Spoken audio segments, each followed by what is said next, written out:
Welcome to Pint of No Return Goes to the Movies 2019, a special episode of the podcast you love to forget.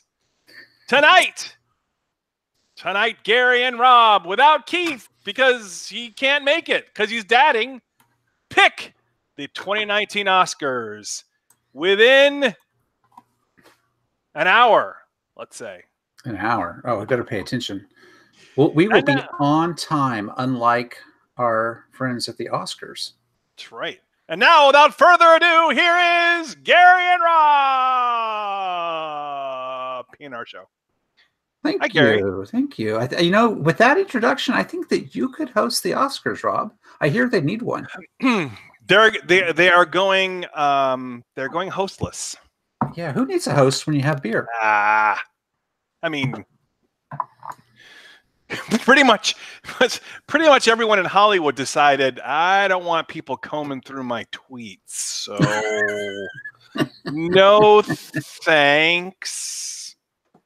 Yeah. I've actually gone through my Twitter feed and checked to see what I got there, and I haven't deleted anything. I haven't either. All the incriminating evidence is there. Yeah. So if the Oscars want us, we could do it because sure, we're good. Well, we're good. I mean, I don't know, because if anything, the Oscars want you to be appropriately sycophantic, and I don't think that I could bring myself to do that. And they won't bring in someone like Ricky Gervais, although it was talked about in some back room. Well, why don't we see if we can get Ricky Gervais? And they said no.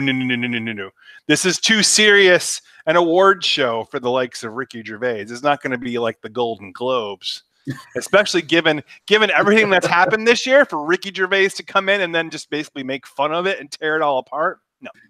That's what we'd rather go without a host. Yeah, well, some of their hosts have been pretty bad. I just miss the good old days of Billy Crystal and the people that just did a good job. And Johnny Carson hosted for years.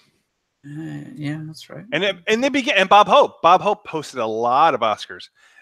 In the very beginning, though, and I'm sure they will mention this on Sunday, the first few Oscars ceremonies were hostless. There were no hosts. So they're just saying, "Oh, we're getting back to our roots. We're going back to the way it was." Yeah, well, that's fine. We'll see how it goes. It can't go any worse than the James Franco Anne Hathaway. That was such a train wreck. It was almost a train wreck as bad of a train wreck as trying to do a podcast without beer. Yeah, but the problem is, we'll get to that in a second. The problem is that wasn't. I remember that call it a podcast. Everything's a podcast now. I remember that year, and Anne Hathaway was not the problem. No, it was James Franco is such a horrible actor. Sorry, everybody. He's a bad actor. He's not a good actor. He can act. He was just too stoned. So then that's like the chicken and the egg. When is James Franco not stoned? He sounds stoned just by talking. There is that. Now, in some movies, that works. In a lot of his movies, that works. Yeah. In Pineapple Express, it works. He just shows up to the set and he's ready to go.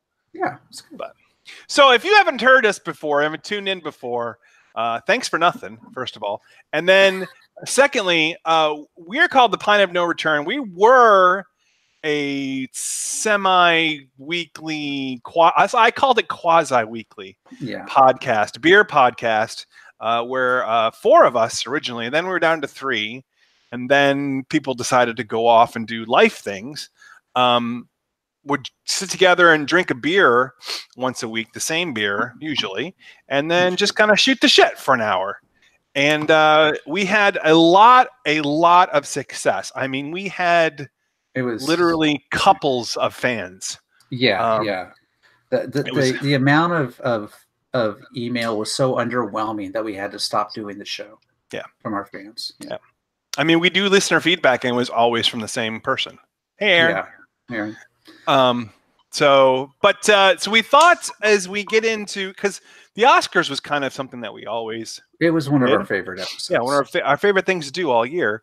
And we were closing on the Oscars, and we started discussing in our Slack chat, hey, why don't we do an Oscars special? And the three of us are like, great, yeah, we're in. Let's do it. When should we do it? Well, I mean, the Oscars is this date, and what if we did a show the week before, and then 1 week, and then the week after? Well, then real life starts to infiltrate. No, I can't do that. Can't do that. We can't make this. Can't make that. And so I think kind of by happenstance, everyone decided, hey, we could do Tuesday. Let's try Tuesday. Yeah. And so everyone was in. Everyone was committed. And then Keith's family said, nope. He's got his priorities in order. I will give him that much. No. It's fine. He told us that he's got some things to deal with his family, and so I said, thanks a lot, Belle. But we understand, Keith, and I'm vamping and padding a little bit. Just for one thing, we haven't chatted in a while, and secondly, we're hoping he can join us. He's hoping to join, but we should move on to our we should To the Pint. I even remember what it's called. To the Pint. For me, it's going to be To the Glass. But first, tell us what you are drinking tonight as we pick our Oscar winners. I have a large bottle of Tricera hops, a double IPA from Ninkasi Brewing up there in Oregon. And this was actually given to me by a friend. I've had this before. I like Ninkasi. They make some really good beers. He just dropped it off when he was coming by to pick up some flowers and say, hey, Gary would like this. And I thought this was a good occasion to drink that. It is 8% alcohol. Oh, nice. 84 IBUs. So that's a little bitter. Yeah. So I have conceptually, though, I have a problem with this beer. Shouldn't it be a triple IPA? It should be a triple IPA, but the name Tricera hops is pretty cool, and it's kind of like a metallic. It is, but then a Tricera hop should be a triple IPA. Well, they might use 3 different hop varieties. Let me see what they're doing here.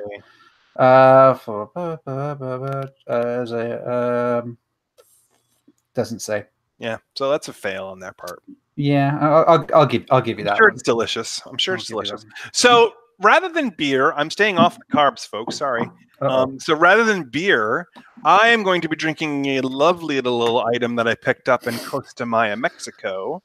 I'm going to be drinking Cusamil 90 Double Añejo Tequila.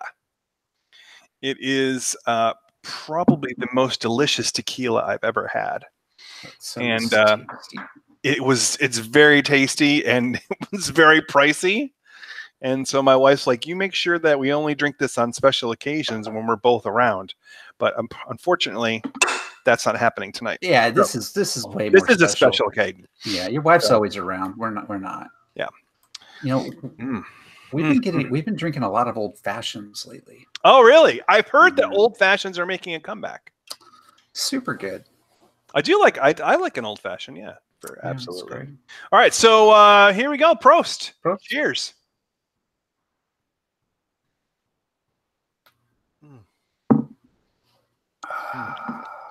That tequila is, this is so smooth, which is not the custom for me for tequila. There is absolutely no bite, and it's so rich and smooth. It is just fantastic. We learned, this was a trip excursion that we took where we did salsa and salsa. We made salsa and we learned how to salsa dance. And they also gave us samples of this tequila that they actually made on site. And we had a tequila tasting afterward. And I'm just telling you, man, it's the most delicious thing. And they spent so much time dissing Patron. You wouldn't believe it, because Patron is the most popular tequila in the world. Yeah, it's actually the shittiest tequila in the world. Also, it's not horrible. This, you gotta try some of this stuff. Yeah, we what's the one George Clooney's doing? That it just that one, or he made? Oh, is that Casamigo? No. Yes, that's right. It is a something like that. Something like he's doing his own tequila, and it's doing its what, turning into a he sold $100 million, he sold billion dollar industry. $1 billion or something like that. Yeah, like he needed the money, but you know. Anyway, this is good. I checked into Untapped, and I have had this before.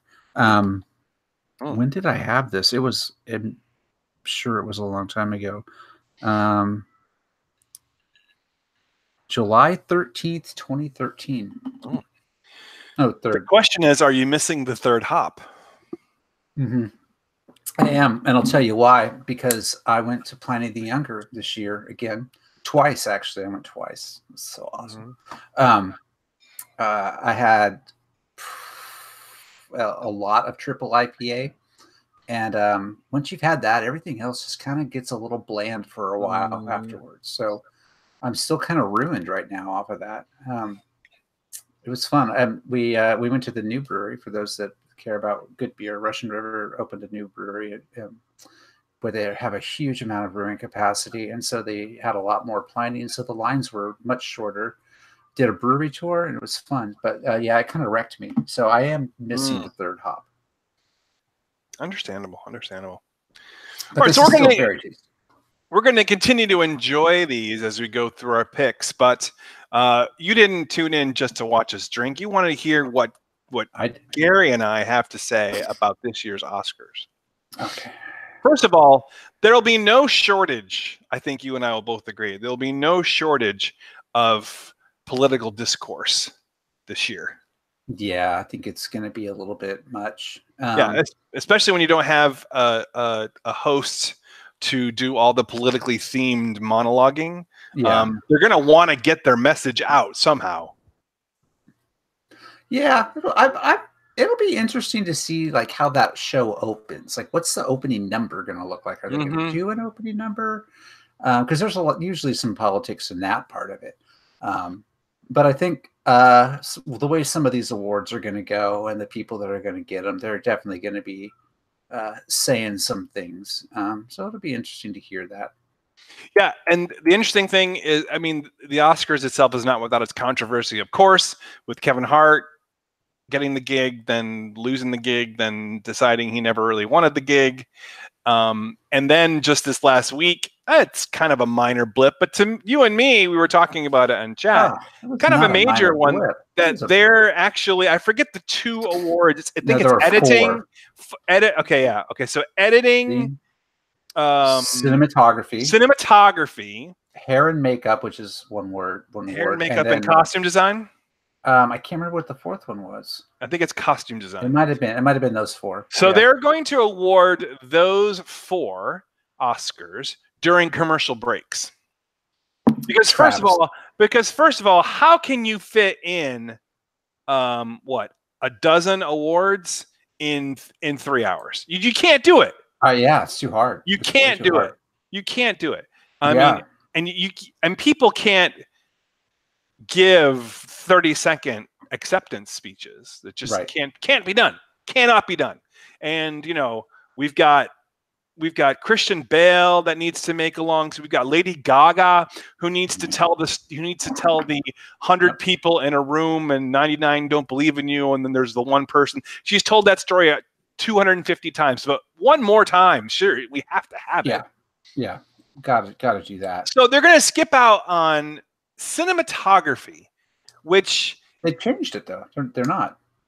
Huh? Oh, did they change it back? Yeah, they backtracked on that because of the outrage. Really? That's what I heard. You know what? I heard that from a person. I don't know that I actually read that in the news. So maybe we should check in real time. So yeah, the plan was to skip those and just show. Let people know what those awards were when they came back from commercial break. Oh, you are right. The day after Valentine's Day, there was a huge outcry, and they're going to bring those categories back. Yeah, that's good. Well, okay, good on them. Smart. Because hair and makeup, I don't care much. Cinematography and editing, those are big awards. I mean, cinematography is literally how a movie is shot. Literally, I mean, you could argue that cinematography is perhaps the most important technical award because movies were made without sound for many years. And you can make a very compelling movie without, hair and makeup and all that kind of stuff. But from the technical aspect, if you don't have good cinematography, your movie's going to suck, and no one's going to notice it. Well, right along with that, a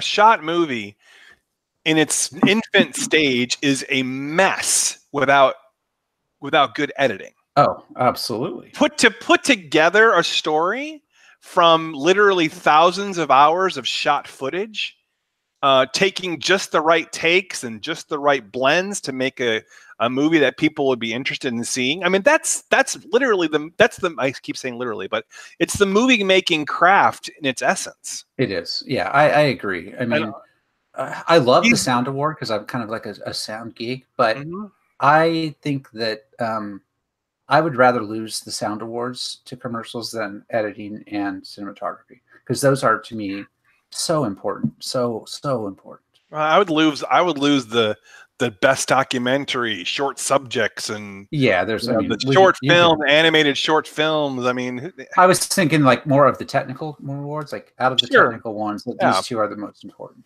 Yeah, and they do have a whole set of technical awards that are actually done on a different day. Yeah, they get into like advances in filmmaking and like stuff like that. But good on them for bringing it back. We're good. Yeah, I'm really pleased. I'm actually going to watch the show now. Yeah, like I said, there's no host doing a 12-minute monologue, so I think you can fit those awards back in. You would think, yeah. All right, so let's do it. We're going to do these kind of in reverse order like we normally do. And this is just going to be straight picks. We're not going to do any fantasy picks and all that kind of stuff. Reverse order of, I don't want to say popularity, but in reverse order of importance, I guess. We're going to start with best live action short film. And how do you know these are best in terms of importance? Because you can actually go on YouTube and watch all of these right now. Oh, really? I didn't realize that. I haven't watched any of them, but you can. Oh, I wish I would have known that. I would have done some prep. Yeah. So the nominees for Best Live Action Short Film are Detainment, Fauve, Margarita, Mother, and Skin.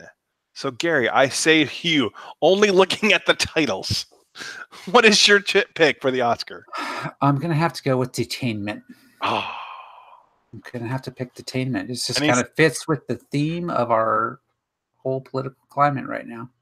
Yeah. So Gary and I think we both ascribe to this theory that the Oscars, in addition to supposedly rewarding good movies, it's a lot about making a statement.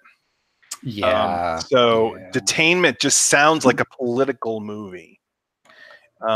So since you picked that one, I'm gonna go with Skin, because if there's one other thing that Hollywood likes other than political statement is good skin. It is. Yeah. Who doesn't? And Keith, we'll say Keith will pick Fauve. We're doing Keith's picks for him. Okay. Now is this isn't the Rihanna song Skin, right? They're not doing like the video for the Rihanna. It's not. We're talking. Okay. Just want to make sure. I don't think so. Because I'm looking on YouTube. Let's see. I'm looking on YouTube, and like one of the things that comes up is the Rihanna. No, it's it's a small supermarket in a blue-collar town. A black man smiles at a 10-year-old white boy across the checkout aisle. This innocuous moment sends two gangs into a ruthless war that ends with a shocking backlash. I back-ended into the Oscar pick because if there's anything that they love more than political statements, it's statements about racial tension. So yes, you yes. Man, good. You made a good call there. I think I might have missed one on that. That's all right. You can pick it up on the next subject. Best animated short film. The nominees are Animal Behavior, Bao, B-A-O, Late Afternoon, One Small Step, and Weekends. Which one's the Pixar one? Isn't it? I think it's weekends, isn't it? I don't know. Oh no, it's not. Animal Behavior. I think it is. I would take the Pixar one. You're just going. You're just picking. Yeah. You're going straight chalk. Yeah. I mean, I was really disappointed in the animated one last year. The one, it was that Michael Jordan one. That was just a. Was it Michael Jordan or was it Kobe Bryant? Oh, Kobe Bryant. Sorry, Kobe Michael. Yeah. Animal Behavior is the Pixar. It is the Pixar film. All right, so So you picked Animal Behavior. Actually, you should have had the first pick on this one. So that's all right. I will take one small step because I think it sounds like space, and I love space. Yeah. Keith will take Bao because he likes Asian sounding stuff. So, all right, best documentary short subject: Black Sheep, Endgame, Lifeboat, A Night at the Garden, and period. End of sentence. You got to pick first on this one. I'm going to defer to you. Let's see. Ooh, I think I got it. In a rural village outside of Delhi, women lead a quiet revolution. They fight against the deeply rooted stigma of menstruation. Period. End of sentence. That's my pick. It's all about women. Me Too. The stigma of menstruation. Yes. How can you beat that? Yeah, that's good. I'm gonna go with Endgame. Simply because the photo, there's like a single still on a website that I'm seeing of this, and it appears to be about people dying of cancer. And that is a very, very gut-wrenching, pulls at the heartstrings kind of thing. Sure. And I think that the raw emotion of that kind of story, of telling the story of people's end of life, I think the Oscars could really look at that. And a Netflix film. Yeah, and this is a case where the Oscars could get away from that political stuff and social statements and just look at pure emotion and the humans. See, you say that, but it's about terminally ill patients in a San Francisco hospital meeting medical practitioners seeking to change the perception around life and death. Yeah, I'm sticking with that. I think that's good. Okay. I mean, we're all going to die someday. Endgame. That's the rumor. Keith will take A Night at the Garden. I think that's a good choice. And I know why you wanted me to pick first on this one, because you want to pick first on the next one. Best documentary feature. I have a feeling we're going to double up on this one. This is a tough one because I've actually seen two of these. So I saw Free Solo at the theater. What's that about? It's about a guy that is completely batshit crazy. He free climbed El Capitan for the first time. No ropes. Yeah. Nothing, I remember hearing about that guy. Nothing. And I mean, if you've ever stood at the base of El Capitan and looked up, it is an amazing experience just to do that. And then if you're down there and you're looking up and you see these little specks, and you realize that they're climbers, and they literally look like little specks on the face of this. And this thing is so that guy's crazy. And that was a really good movie. And then I saw RBG, which is on Netflix or Amazon right now. I can't remember which. Maybe both. Which is really good as well. And then Minding the Gap sounds very intriguing. So this is really tough. Is that about the British subways? No, it's like a skateboarding thing. Oh, okay. If I'm remembering correctly, maybe I'm thinking of something else. So I don't know. I let you go. I went twice in a row, so I think I'm gonna let you go twice. So two problems I have with Free Solo. First of all, it's not about getting Han Solo out of carbonite, which there takes a strike. And secondly, everyone knows that Captain James T. Kirk was the first to climb El Capitan. But that was technically in the future. 5. Technically in the future, but portrayed in the past. So, but he could have been recreating the events of Free Solo. Yeah. Well, and actually, he did not make it to the top of El Capitan. He did fall, and then Spock saved him with the rocket boots. So yeah. So okay, I'll give that. And this guy did it in like a few hours. Oh wow, that's crazy. Yeah, like I can't walk as far as he climbed in that amount of time. It's not that high. Yeah, it's that high. It's crazy. Like literally, I could not hike to the top of El Capitan.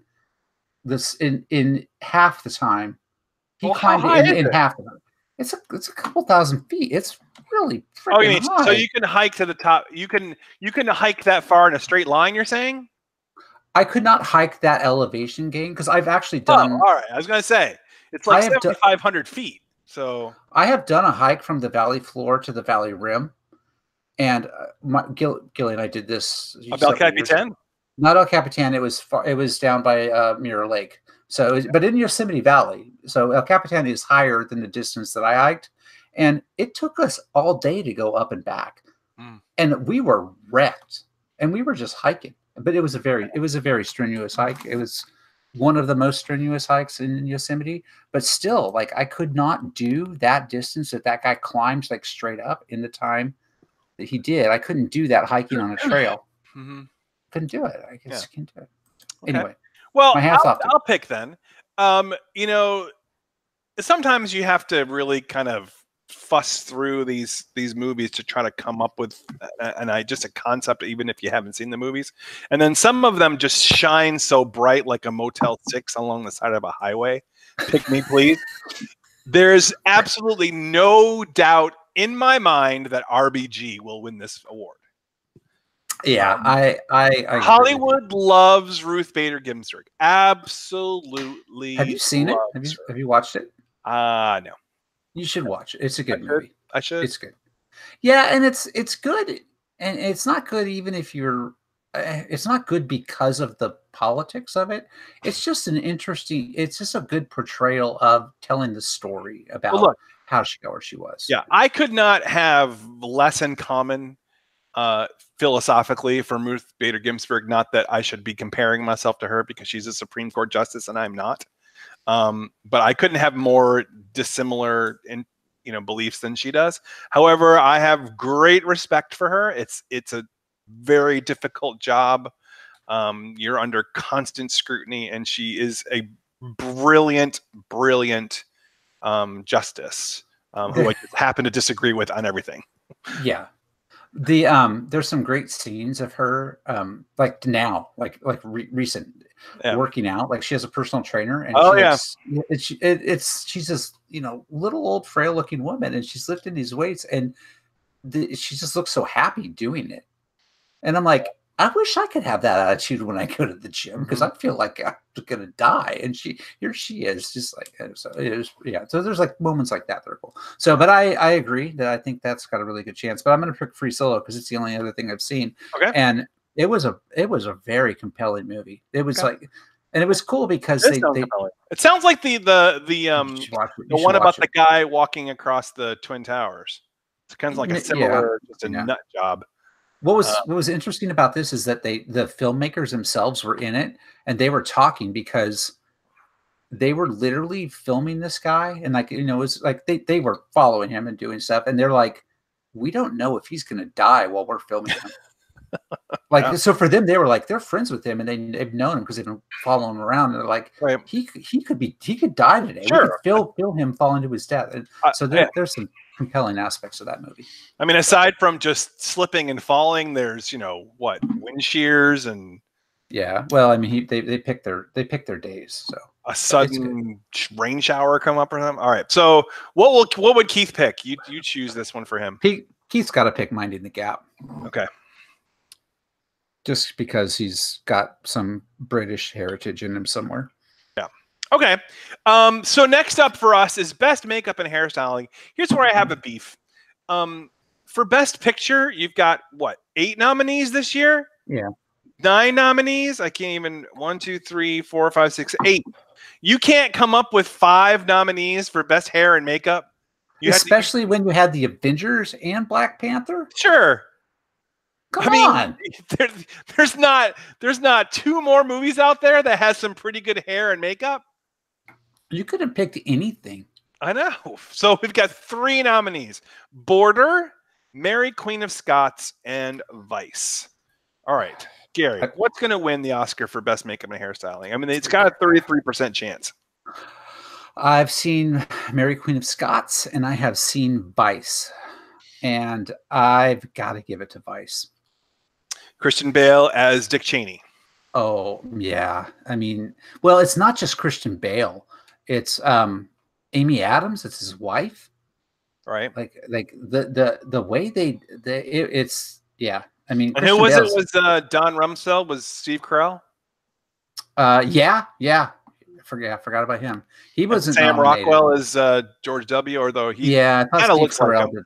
Did a better job than Rockwell, but they did a really good job. Like you have there are times in that movie where you're like, okay, yeah, that is Christian Bale, but the makeup and stuff is so good that you have a really hard time seeing Christian Bale.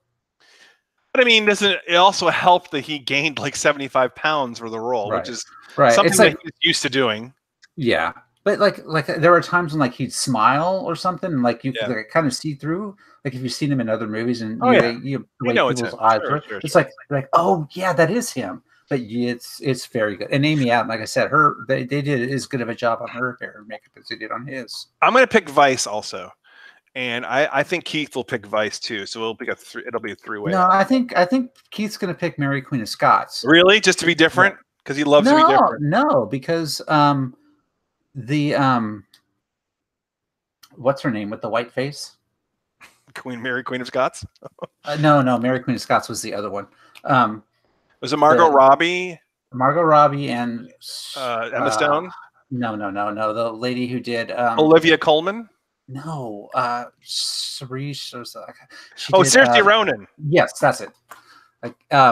But not she was Mary Queen of Scots. The other one, It was the Queen of England. Gotcha. I'm not English, so I don't know the history. I think it was Olivia Colman played that role. No, it was not Olivia Colman. Anyway, we'll come back to it. But her makeup was very good. Let's see. We're just leaving everything up to the Googles. Margot Robbie. It was Margot Robbie. Did say Margot Robbie? Yeah. And it was the other one who was Mary Queen of Scots. So it was what was the name of the queen? I can't believe I'm blanking on this one. Saoirse Ronan was Mary Queen Mary. Queen Elizabeth the first. First, yeah. You know, like named after the boat. So so my pick is going to be Vice also, and if you had to pick someone that Hollywood hates just as much, if not more, than Donald Trump, it's Dick Cheney. And this will be their, they've been talking about this movie and how evil they made Dick Cheney in the film. And so it's a nice, easy slam dunk for them to make, if only to allow Christian Bale, because Christian Bale, if you recall, in the Golden Globes, when he went up there and basically said, I want to thank Satan for giving us such a nefarious person as Dick Cheney. So they're not going to deprive him of another opportunity to say that. So they'll vote for him. It's a very interesting movie, though. Yeah. All right, let's move on. Best visual effects. We have Avengers: Infinity War, Christopher Robin, First Man, Ready Player One, and Solo: A Star Wars Story.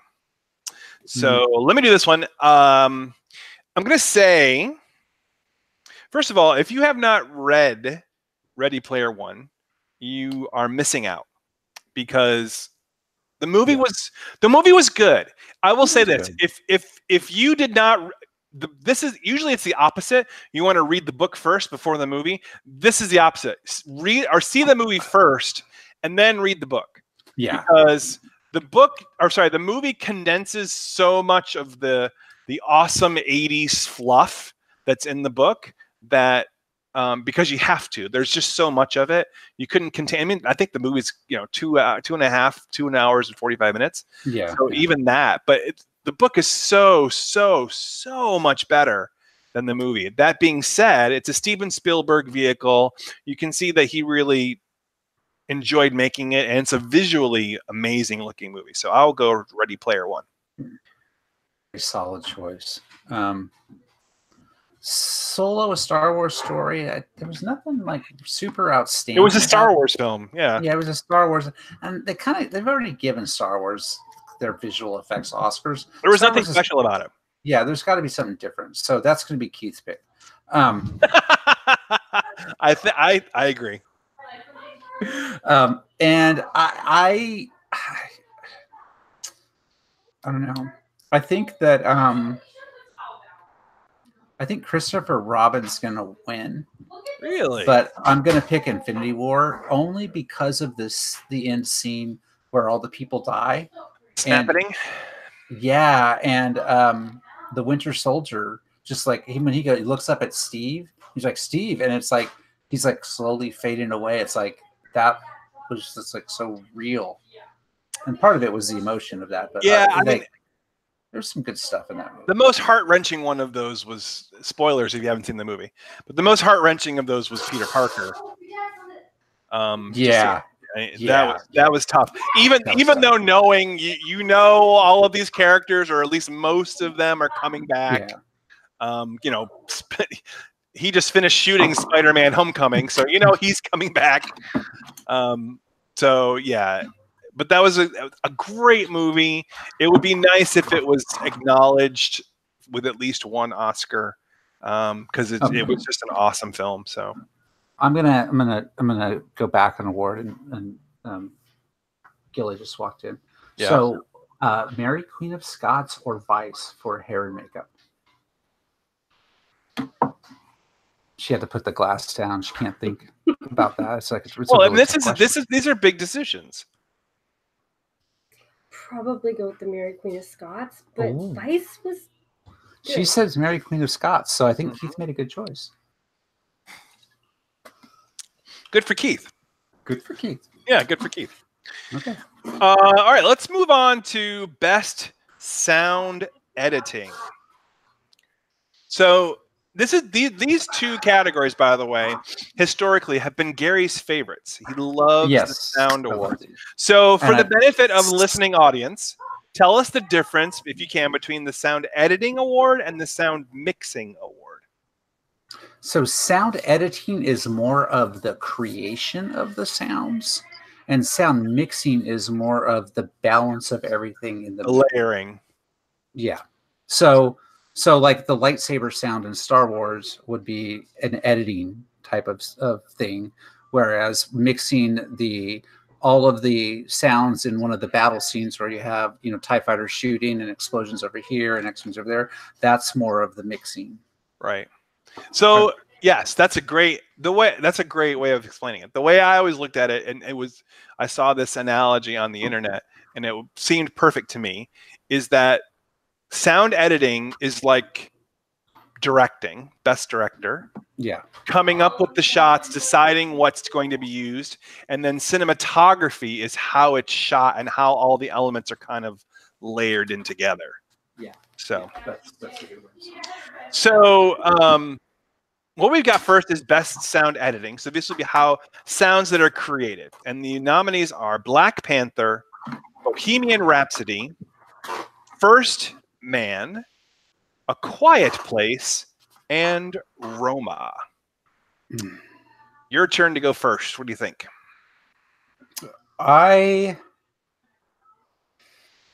This is a tough one. The only one of these that I haven't seen is First Man, and I'm really regretting not seeing it. Me too. I'm going to have to, if it's not available for rent somewhere, I'm going to have to rent it before the Oscars, because sound editing and sound mixing, the same movies, are nominated for both of those. Oh, actually, no. Sorry, there's one difference. I'm going to pick A Quiet Place for this one.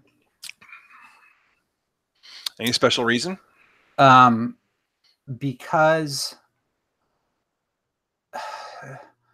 so it it's not nominated for mixing, and the sound in that movie is very good.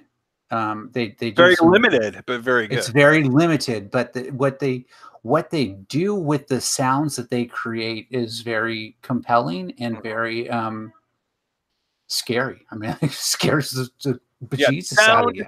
In A Quiet Place, the sound is actually kind of a character. It is, yeah. That's a very good way of saying it. The sound is a character in the movie, and the reasons I'm not going to pick the other one, other than First Man, I can't speak to that because I haven't seen it. But Bohemian Rhapsody, it's a biopic, and they didn't. There were some things that they did with the sound to make it good, but it was, an enhancement on something that we already had.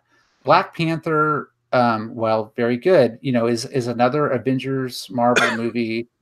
There's a lot of things that have been done before. There was some new cool stuff, but the sound wasn't as such a dominating force as it was in A Quiet Place. And Roma, I'm not even quite sure why that's nominated for this, but maybe the visual in that movie was so overpowering that I missed the sound. Mm-hmm. Okay. I think I'm actually going to agree with you. I'm picking Quiet Place also. Okay. It's first of all, it's such a great film. And I'm almost, part of me is sad that they're going to make a sequel, which I will of course go see, because it just made so much money and was such a surprise to people. But I'm almost fearful that it's going to become diluted if they don't do something really, really unexpected with it. But yes, I mean, I remember sitting in the theater with my wife, and the sounds, reacting to the sounds that were happening, and literally somebody dropped their phone on the floor behind us, and we jumped out of our seats. Now, granted, that has nothing to do with the sound editing itself, but you were so conditioned to react to what sound was coming that it just made it all the more incredible when you did have it. So it was good. We watched that after Christmas. We have the disc, and me and my oldest daughter and youngest daughter saw it at the movie theater, and we all three loved it. And so we all watched it as a family. So Gilly and my middle daughter saw it. And my middle daughter afterwards was like, "That was horrible. Why did you make me watch that?" Because it scared her so bad. Oh yeah, it's so jarring. Like there's so much stuff in that. And movie. the best. I'm not a horror movie fan. I hate horror movies. Horror. It's just no. What I'm gonna say is the best scary movies are the ones that don't show you the monster or the gore, or in very limited quantities. Let your brain, because your brain makes up far scarier things than anything they can show on screen. Completely agree. And they did a good job in that movie. Oh, yeah. It was very... Now, granted, I knew how the film was going to end halfway through. I knew the ending halfway through because it was easy to tell. Yeah. That scene, that's what killed. But it was a great ending. Yeah. She hated that. A Quiet Place when he dies. Yeah, she just gave like a big sigh and walked away. It was too much. It was too much. That's what she said. It was too much. So sorry, Emily Blunt carries on. It does. So okay, all right, we got to move on. We have to carry on. We've been babbling. Yeah. Or did he die? Ooh. They didn't show it. That's right. Best sound mixing. Okay, Black Panther, Bohemian Rhapsody, First Man, Roma, or our first appearance of A Star Is Born. A Star Is Born. Oh, I picked first last time. I'm gonna say Roma is gonna win this. No particular reason other than they feel sometimes, as much as they do the political stuff, they feel like movies should be awarded something. So they kind of give consolation Oscars because they're not going to let them win the big awards. So I think Roma will take it for best sound mixing. I think Roma's going to get other awards. So I am going to say that the consolation award goes to Black Panther. Ooh, good one. Keith, without a doubt, will pick A Star Is Born because no, First Man because space. No, space. Not this. Nope. Space. Nope. Space. Nope. You'll pick A Star Is Born. Guarantee it. Best original score. Black Panther. Black KKK Klansman. If Beale Street Could Talk. Isle of Dogs, and Mary Poppins. It should be Mary Poppins Returns, but there you go. So, Mary Poppins is the only one of these I haven't seen. And as I was watching If Beale Street Could Talk, which is it's got political statements, but as a story, a human story, very, very, very, very, just like, I don't know. For me, it's like, oh my God, kind of thing. And even as a white man, middle-aged man, my heart went out to those characters in that movie.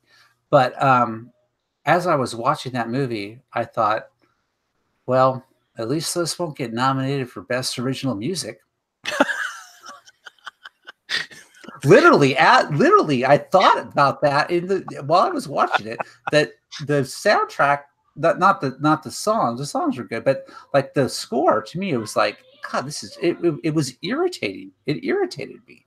Yeah. So I cannot pick If Beale Street Could Talk. Wow. Okay.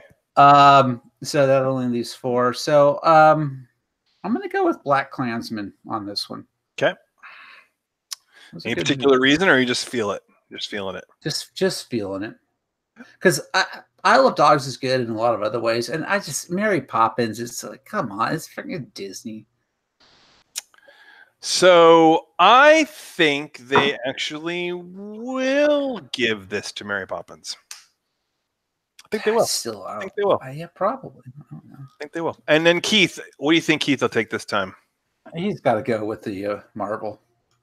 You think he'll do Black Panther? All right. Yeah, he might as well. Here we go. Best original song now.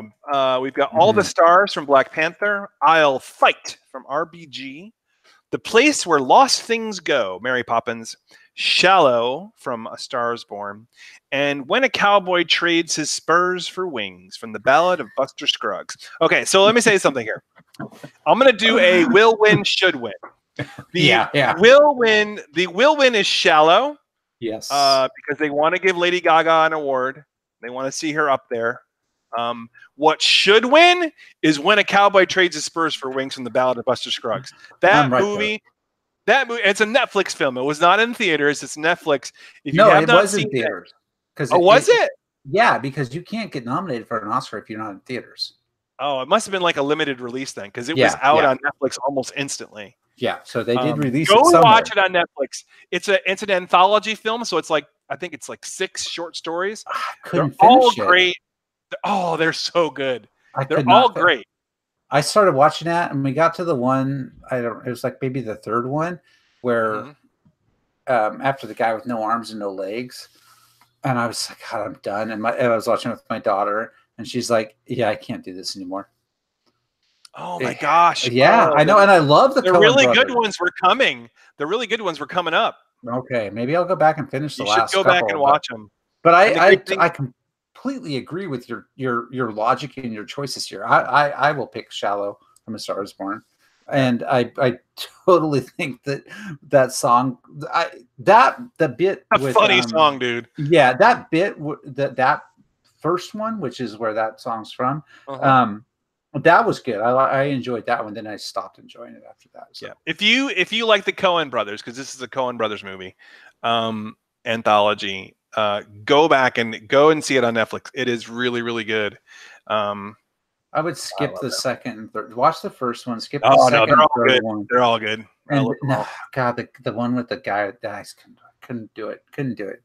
The one with the guy with no arms and legs? Yeah, it was just too much. Oh man, so good. All right, what's Keith gonna pick? I think Keith will probably pick Lady Gaga too.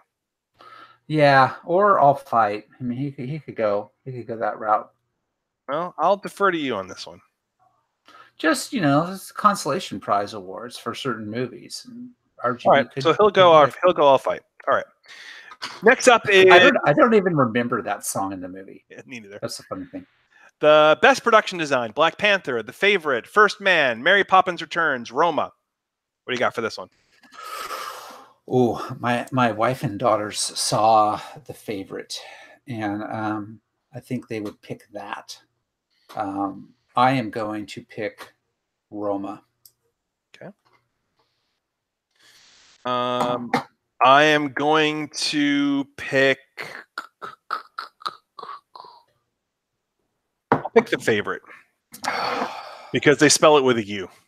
Okay, that's good. That's a good reason. That's as good. That's as good of a reason as why it will get the award. Yeah, exactly. Yeah, I know how the. I mean, I've won. I think like the last 2 out of 3 years, so I know how the Academy thinks.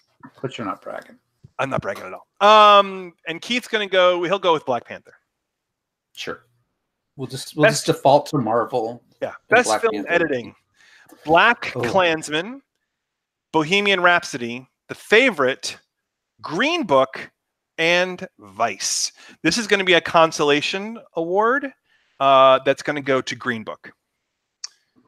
Political film. Interesting. Had some controversy along the way. Has gotten a lot of pub.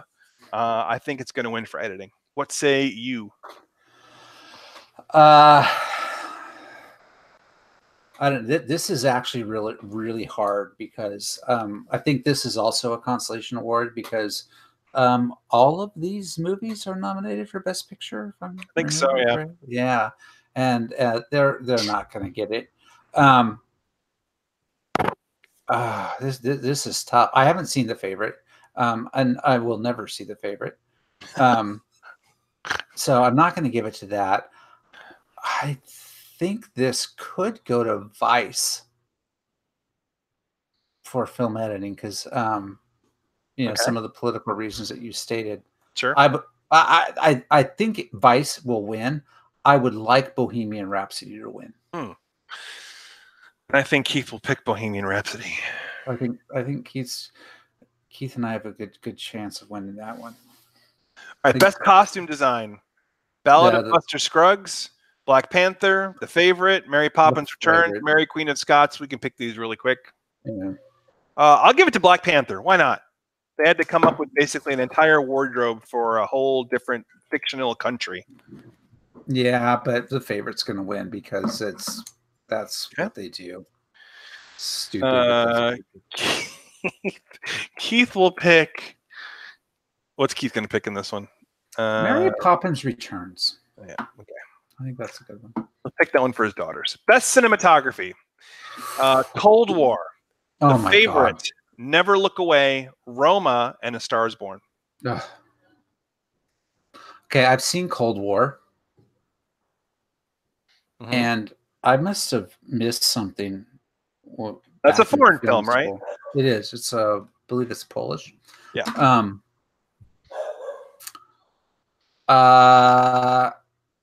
That award nomination for cinematography, I understand even less than if Beale Street Could Talk for music. Mm-hmm. Like I when I realized that it was like, so my wife was meeting some girlfriends and they were going out, and I didn't want to drive back home because I was going to come. I was driving because I was a driver, and I wasn't hanging out with them. So I was like, well, there's a theater here. I'll go see this movie. Oh, Cold War, that's nominated. I'll go see that. Mm-hmm. And then I saw afterwards. I saw what it was nominated for, and I was like, what the? How is that? So I've got to pick Roma on this one again. Okay. I'm also going to go with Roma on this one. Have you seen Roma? You got to watch Roma. It's not a political movie at all. At all. There was no politics in that movie at all. But it's a foreign film, and they like to award foreign stuff. And I can turn this into a political thing. It's Mexico, and But that's not even. I understand. But if they can, because they get the opportunity for someone to go up there and make a statement about how beautiful and amazing Mexico is. He's going to go. That's not what this movie does. I know. Okay. Yeah. All right. Best original screenplay: The Favorite, First Reformed, Green Book, Roma, and Vice. This is going to be Green Book. It's adapted for original screenplay, but based on a true story that, from what I'm told, could not be further from the truth. That's one of those great ones that they took an actual story to fit their agenda and what they wanted to say, rather than what actually happened. So this seems that's, to fit better. That's most history classes in United States high schools. I think Green Book will take it, though. It could. I'm gonna go with Roma again. Oh, Roma's starting a little bit of a run here. I've seen most of these movies. Yep. And I think you got one up on me, so I think it's gonna go. So what is Keith gonna do? Keith's gonna pick Vice. Vice, yeah, I agree. Best adapted screenplay. Ballad of Buster Scruggs, The Black Klansman, Can You Ever Forgive Me, If Beale Street Could Talk, and A Star Is Born. Beale Street. Okay, I agree. We agree again. What's Keith gonna do? Keith, the popular on that one's going to be Star Is Born, but I think Keith's gonna pick Black Klansman on that one. Yeah, Star Is Born from a screenplay perspective. Yeah, but it's been amazing. It's been interesting how few awards Star Is Born has won. They've been shut out a lot. It was a good movie. This is the reason why I know it's not going to win all the awards that people talk about. Like it was good. It was a good movie, and I enjoyed it, and I thought they did some really cool stuff with it. There's some annoying parts for me, but the reason I don't think it's going to win is because my 19-year-old daughter, one of her friends, wants to get a boyfriend before Halloween so that they can dress up as Bradley Cooper and Lady Gaga in that movie. I'm like, yeah. Like, okay, if that's the appeal of this movie, it's not gonna win. Right. Granted, I haven't seen it, but it seems like to me, I mean, I've seen bits and pieces here and there, but it seems to me like this movie is all about, hey, look, we got Lady Gaga to act. And that wasn't, she wasn't that good. She's nominated for an Oscar. For acting. It's a consolation Oscar nomination. She's not going to win. They've had those in the past where you're like, really, that person in that movie for that? Like, why? Right. It's an emotional movie. I mean, there's definitely. I mean, there's a lot. It's literally A Star Is Born is literally a remake of a remake of a remake of a remake. Yeah, and that's why I don't think it's going to do as well.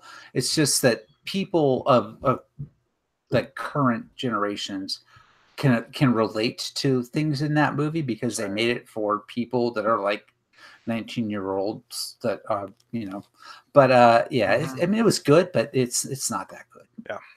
All right, best foreign language film: Capernaum from Lebanon, Cold War from Poland, Never Look Away, Germany, Roma from Mexico, and Shoplifters from Japan. Can we just agree that it's Roma? Yeah, God, if Cold War wins this, I'm going to be very upset. Well, because this is going to be a consolation award again, because Roma's not going to win Best Picture. Nah, so they'll give it Best Foreign Language Film.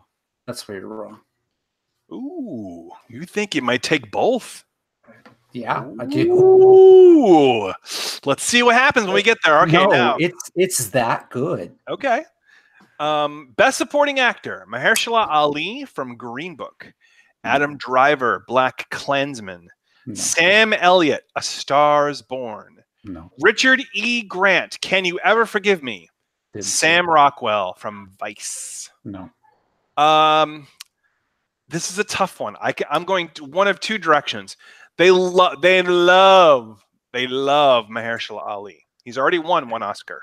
That was that was a lead actor. I understand. They love him. I'm not saying he'll win. But I honestly think this is going to come out of left field. This is going to be kind of a career award. They've done this with Denzel Washington before.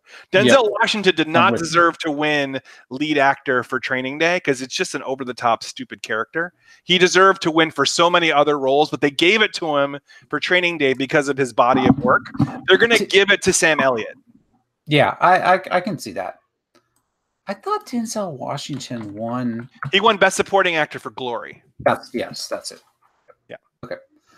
I agree. Like your logic, I'm right with you on that one. But I'm just going to pick pick Richard E. Grant Ooh. because we need another pick besides just all picking the same thing every time. Okay. Marshall Ali was phenomenal in that movie, but he was a lead actor, not a supporting actor.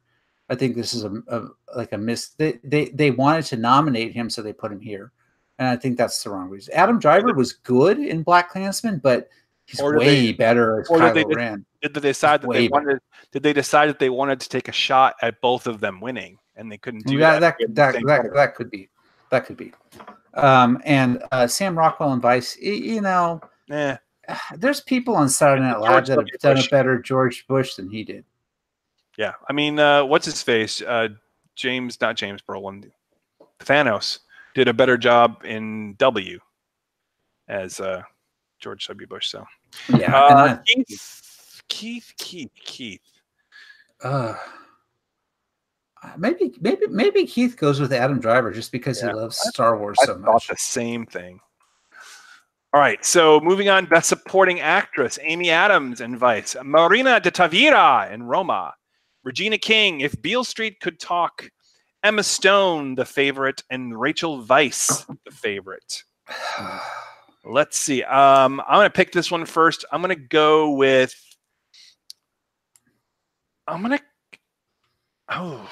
See, I really want to say Marina Tavira and Roman because Gary's just talking up the movie so much. But I'm torn. I think it's going to be Regina King. I got to make sure I know which character Marina was. Oh shit! Yeah. Okay. Yeah. That you might be right in your initial hunch on that one. She was good in that. I'm going to go with Amy Adams in Vice. I wanted to say Amy Adams because, like as a true supporting actor kind of role, she was really good, really good. And I just can't let The Favorite win anything. I just really hope it doesn't. And she deserves. I mean, she's a phenomenal actor. Yeah. I mean, what was the one she did with the aliens? The messenger, or the message. The message.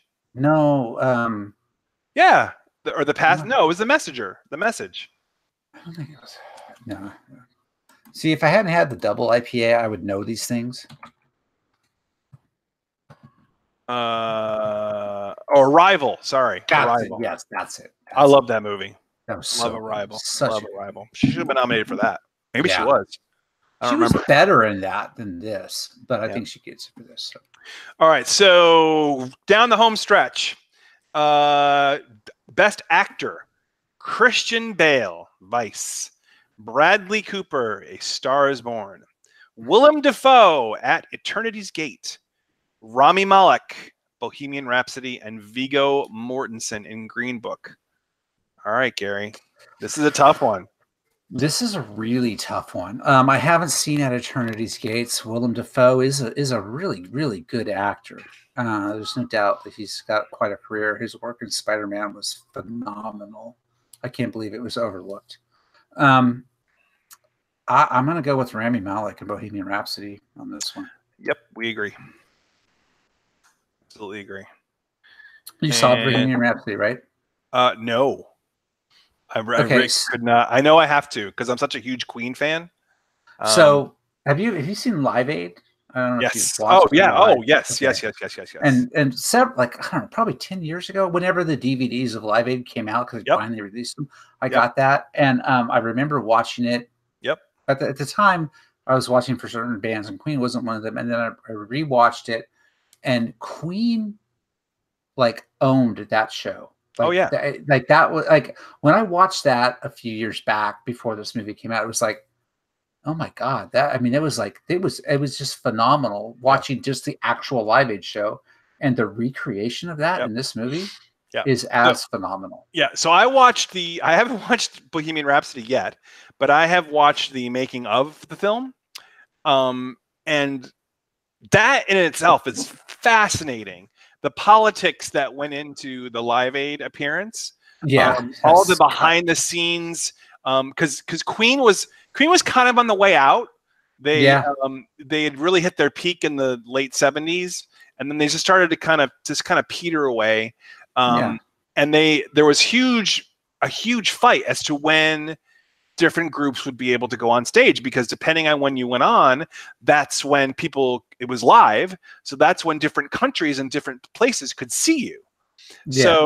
So Queen just fought tooth and nail. I think it was U2 they were fighting with, fighting over the same spot. They wanted sundown going into evening in Britain, because it was a Saturday performance, and 5 hours earlier, noontime, would be when people were awake and East Coast, and people could see it.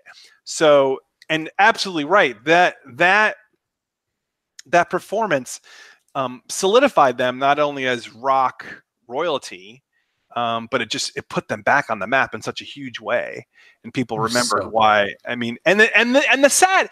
Listen, the set, it's again such a huge Queen fan. The set wasn't even that good. It was pure, and it was just the emotion. The band members of Queen admit that. They say, no, we didn't even really play that well. But Freddie Mercury took the stage over to such a extent that it just became this organic thing. It was so good. So amazing. So yeah, people who haven't seen the Live Aid performance, go back and watch the Live Aid. Like, it literally gave me chills watching that on the disc many, many years later. And watching it in the theater, the way they recreated it was so, I mean, anyway, if you want to talk about in today's society about rock innovators, Queen, all about Queen. All right. Yeah. Best Actress: Yalitza Aparicio from Roma, Glenn Close, The Wife, Olivia Colman, The Favorite, Lady Gaga, A Star Is Born, and Melissa McCarthy, Can You Ever Forgive Me? I think you picked the last one. I'll pick this one. This is going to be Olivia Colman. This is the one that Favorite. I know, but this is the one that's going to win. I would absolutely love for Melissa McCarthy to win, because I think she's phenomenal. I love her. But it's Olivia Colman. It's going to be her. She's gotten all the buzz. Okay, all the buzz. Can you see that? Gilmore Girls. Yes, Melissa McCarthy. That's why. That's it. Right. You're picking Melissa McCarthy. Good for you. Yeah, because of Gilmore Girls. I'll tell you, that'll be the shock of the night. If she wins that award, that'll be the biggest surprise of the evening, and I cannot be happier. Yeah. So here's okay. So the by the way, Keith will pick Lady Gaga. Yeah. Okay. That's whatever. Yeah. Who cares? The actress in Roma, she did a good job. Did a good job. I think the supporting actress is a better nomination than hers. But I think that the credit goes to the director for the lead actress in Roma, not the actress herself. That's why I'm not picking her, because she was good. I mean, don't get me wrong, she deserves this nomination. But for her first role, she could not have picked a better director to work with. Okay, fair enough. Best director: Spike Lee, Black Klansman. Pavel Pawlikowski. Oh my for Cold War. Yorgos Lanthimos, The Favorite. No. Alfonso Cuarón for Roma. Adam McKay for Vice. You are up first for this one. Roma. Looking at these, Spike Lee, Black Klansman, that was good. I mean, they did some good stuff there. But Vice, I was actually kind of annoyed with the directing in that movie. And my daughter, my 16-year-old daughter, taking film class in high school, was like, it was an art film, though. And I'm like, you're right, it was, but it was still annoying. Roma, it's got Roma. Like there's a scene at the end of Roma on a beach, or at the beach. I don't want to spoil it for people who haven't seen it. And the way he chose to do that scene contrasted with the way movies are normally done today in Hollywood. It's such a different way of doing it. And it was, in a lot of ways, a horrifying scene. but it was also, you had to watch it because you it was like the way he chose to do that one scene to me was the entire nomination for this award. Okay. It was So I'm going to agree with you. First of all, I think that the Academy loves Alfonso Cuarón. I think he's a great director. A lot of the things he's done, I've seen. And if anybody out there, I am a huge, by the way, this is going to come out of left field. I am a huge Harry Potter fan. And I love all of those films, even the first two, which were like kid movies. They were literally kid movies.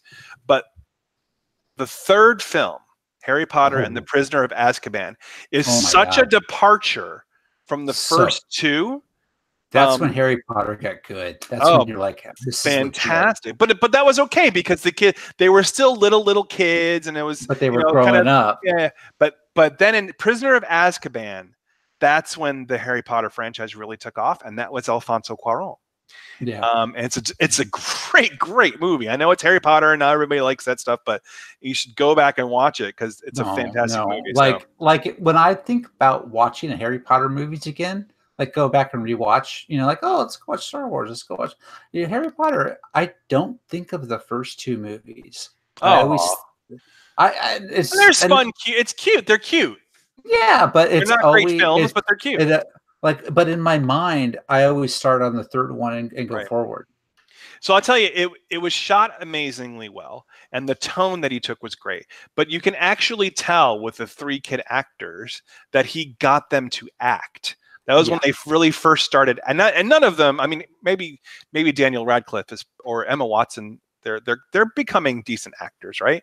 But their acting skills from the second movie to the third movie is just light years ahead. Yeah, it's very, very different. So that'd be awesome. Roma, if you love film and filmmaking, even if you ignore the story of Roma, you got to watch it just from a technical perspective. Right. It's so good. Okay, so we've got 2 more to go. I know it's been a slog, but thanks for sticking with us so far. Best Animated Feature Film: Incredibles 2, Isle of Dogs, Mirai, which I have no idea what that is, Ralph Breaks the Internet, and Spider-Man Into the Spider-Verse. Gary. If this movie does not win the Oscar, then the Oscars need to completely reboot and start over and get their shit in order. I'm praying you're going to say Spider-Man Into the Spider-Verse. It was such a good movie. So well done. And surprisingly so, right? Yes, it was, because there's been so many animated features in like the DC world that are good and decent, and the Marvel world too. And then this film came and everybody's like, holy shit, what kind of...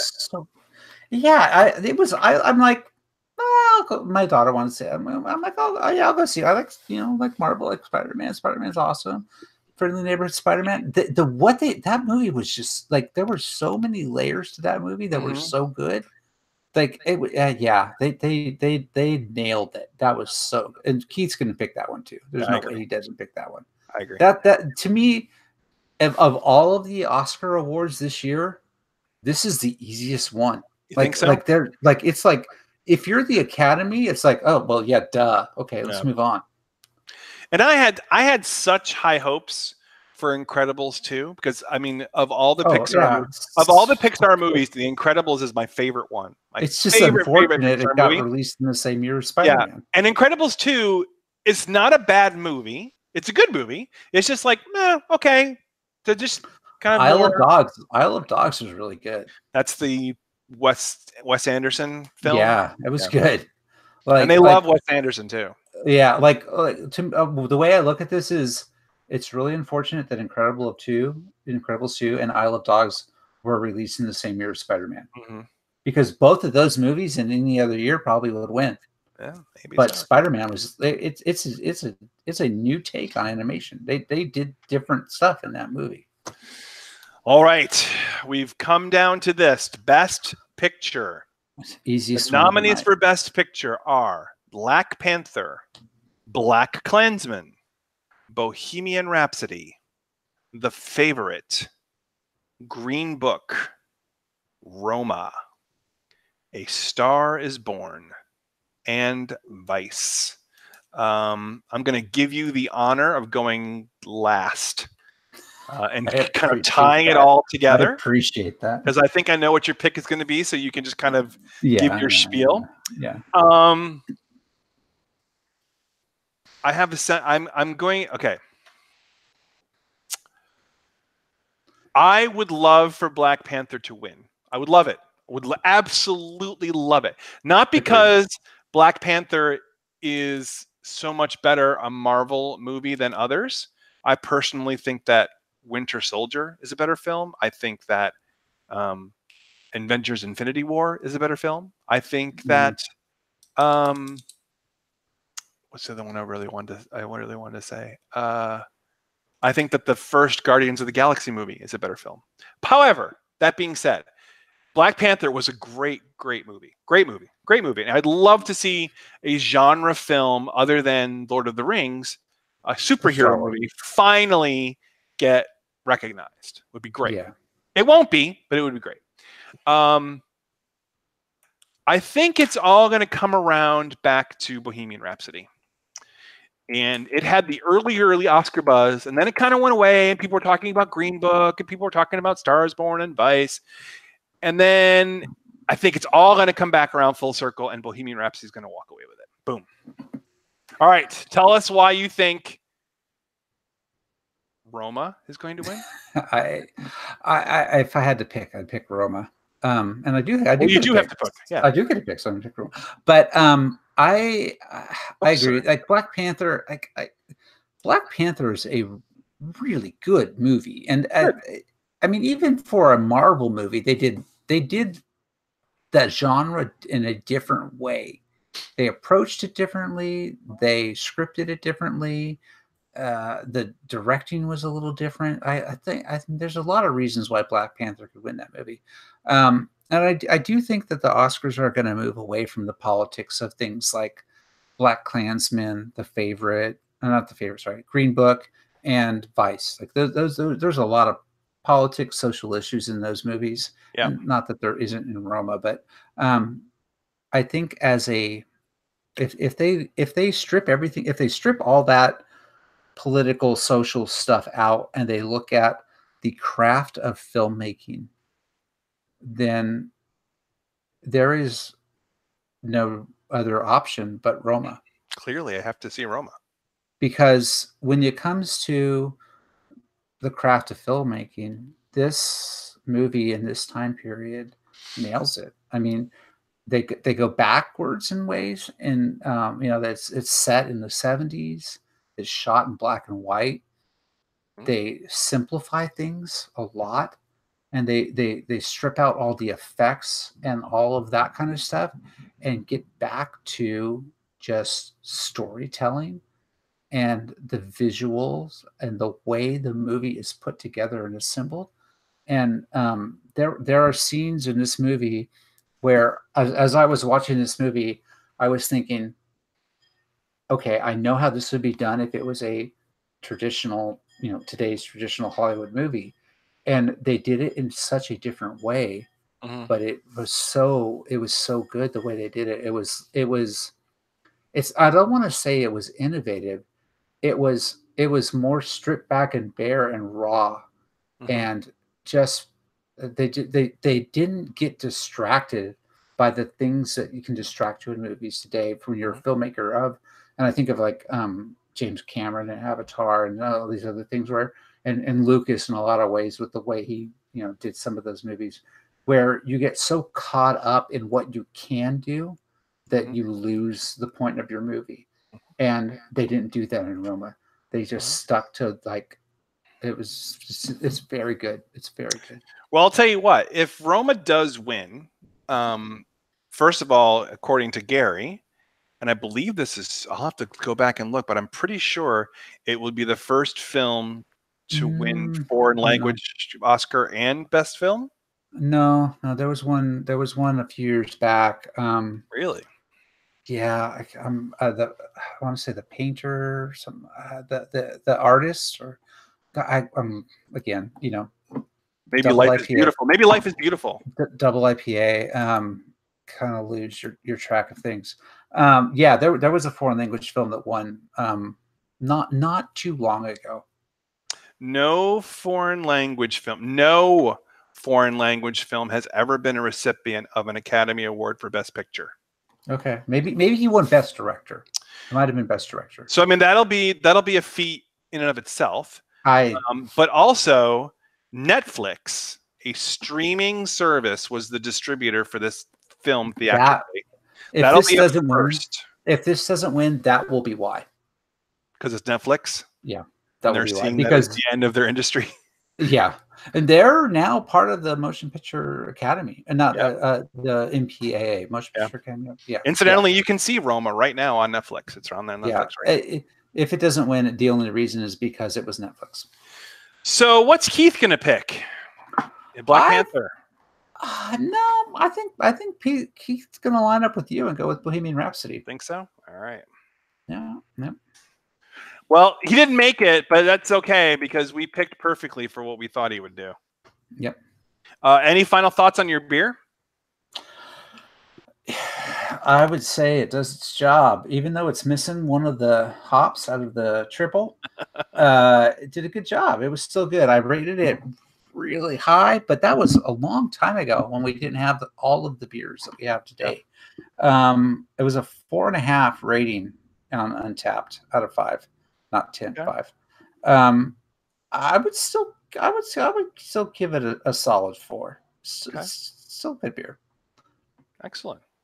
Well, we're gonna try to do a post-Oscar show to see how we did on our picks. Maybe talk about the interesting stories of the night as they occur, because the Oscars are never without their drama. Interesting to see how it does without a host. And some of the acceptance speeches will be, I'm sure, worthy of talking about. But in the meantime, it's been fun to kind of get back to what we used to do and do so well. We did. Our fan is going to be really happy. Our fan, yes. Fan will be very, very happy. So if you liked the Pint of No Return special this evening, and we went a little bit long, but it's been a while since we've had a show, so it's all right. We can go a little long. If you liked what we did, give us a note. Drop us a note. Say, hey, we want more of these, and we're willing to pay for it. No, I'm just kidding. We'll always be free to you. Always, always. But thank you very, very much for listening, if you did, and we'll hope to see you again soon. So for Gary and for absent Keith, who never did make it, this is Rob saying so long from the PNR show. Night night.